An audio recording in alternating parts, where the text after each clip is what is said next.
Okay, we're going to talk about education, access to higher education. This is the part 2 of the previous slide set. And today we're going to talk about the cognitive benefits of college education, the role of diversity in college and affirmative action, college access and mobility, college and discrimination. Cognitive advantage of college advances your thinking. It provides you more problem solving and perceptions of a variety of people. Pasquarella and Terenzini found that compared to freshmen, seniors are critical thinkers and abstract reasoners. So you learn something over time. You become a deeper, more dialectical reasoning individual. So do college diversity experiences impact cognitive development? College diversity experiences are significantly and positively related to cognitive development. Diversity experiences may include interpersonal interactions with racially diverse peers, diversity coursework, and diversity workshops. Some diversity experiences seem to be more effective than others at promoting cognitive growth. Interpersonal interactions with racial diversity becomes more strongly related to cognitive development. And a critical thinking exercise, why could this be? Share with a partner or not? Is diversity actually seen in local colleges? So let's look at private school. First, USC. In terms of diversity, you've got, the pie looks like the largest amount in the pie is Caucasian, 34.5%, Hispanic 12, African American, let's see, I believe that's, not sure, 5.2%, Asian 18.6%, international 21%, Native American less than 1%, and multi-ethnic 3%, unknown about 5%. What about a public UC school, UCLA versus UC-wide? Race and ethnicities of the University of California admittances. Let's see here, we've got UCLA, a higher number of Asian Americans, white or other, about 30%, Hispanic Latino, a little higher than 10, and African American, less than 5%. UC-wide, Asian Americans and Caucasian are, they're kind of falling off with a rise in Hispanic Latino and pretty much less than 5% African American. So what about Cal State LA? Looks like we've got a total of, the highest number of enrollment is Hispanic, which is 62 and almost 63%. That's fantastic. Total number of students, 23 and change, and bachelor degree students are pretty much make up the STEM category in degrees. 72% are first generation college students. Reflection, are these schools actually ethnically diverse? Probably not. How can we actually calculate diversity in schools? Well, there's a Psychology Today website here. I can't open it up. It'll make the upload too large as I'm recording it. Simpson's index indicates the likelihood of choosing two people of a different ethnic group at random from a larger group, schools, friends, and so forth. So if you take a look at this article, you'll see that diversity is there isn't generalized diversity. There are large amounts of certain ethnic groups and smaller amounts of others. One potential solution to increase diversity: affirmative action. Affirmative action sets a quota on college admissions or jobs for members of underrepresented groups so that it increases their chances of getting in. It's meant to increase diversity. It's meant to compensate for years of oppression. It's very controversial, but successful in increasing diversity. In 1978, the Supreme Court case, Regents of the University of California versus Bake, upheld the constitutionality of affirmative action, but imposed limitations on it to ensure that providing greater opportunities for minorities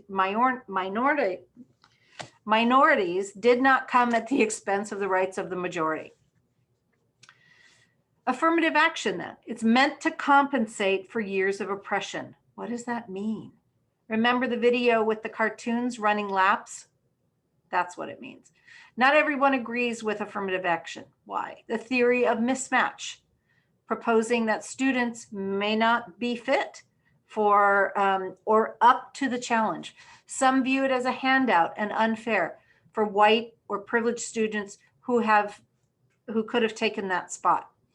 Affirmative action case of Abigail Fisher, there she is, argued that she had been denied admission for the University of Texas at Austin in 2008 because she was white. How did admissions happen?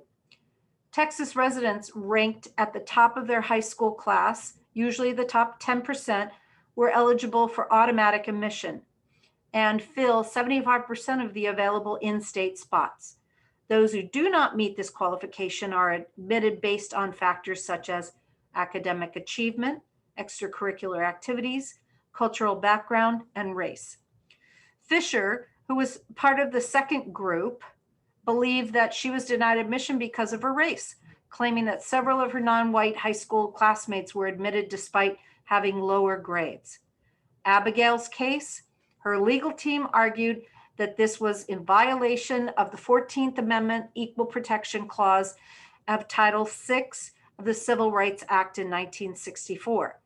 This clause was the basis of Brown versus Board of Education in 1954, and also the basis for many other decisions rejecting discrimination against people belonging to various groups.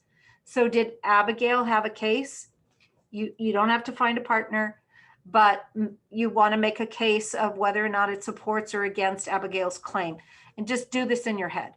So did she win the case? The United States District Court heard Fisher versus University of Texas, Austin in 2009 and ruled in favor of the university. Affirmative action is controversial. Many colleges are moving toward a holistic review process, which takes into account extracurricular activities, community service, SAT scores, grades, underrepresented backgrounds, personal stories, and so on. So what happens when you ban affirmative action? After affirmative action programs were outlawed in Texas in 1995, the University of Texas Law School Latino student enrollment has been cut in half. Similar stats were seen in the African Americans in other schools. Are many students even applying to these elite schools? 2012 study from Stanford University and the Harvard Kennedy School found that the vast majority of very high achieving students who are low income do not even apply to any selective college or university. So do elite college, I'm not really sure, do elite college, experiences help students with social mobility? Well, here's a YouTube video for you to watch upward mobility is Cal State LA's strength. Basically, Cal State LA is 9.9% ahead of the game of other schools because they promote upward mobility on campus with curriculum, with job opportunities, and so on. The leaky college pipeline and the importance of schools like Cal State. The Chicano educational pipeline, out of 100 elementary school kids, 44 graduate high school from Chicano background. 26 enroll in college, 9 go to a 4-year college, 7 graduate with a bachelor's degree, 2 go on for a graduate or professional or graduate degree, less than 1 with a doctoral degree. What explains this leaky pipeline? And what have we learned in class that helps explain this? You may be wondering, what's the deal with impaction?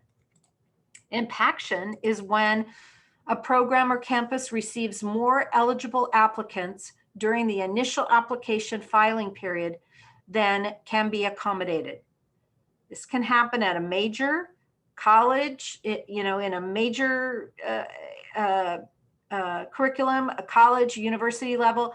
The outcome, the campus can require higher standards for admitting students when it's impacted.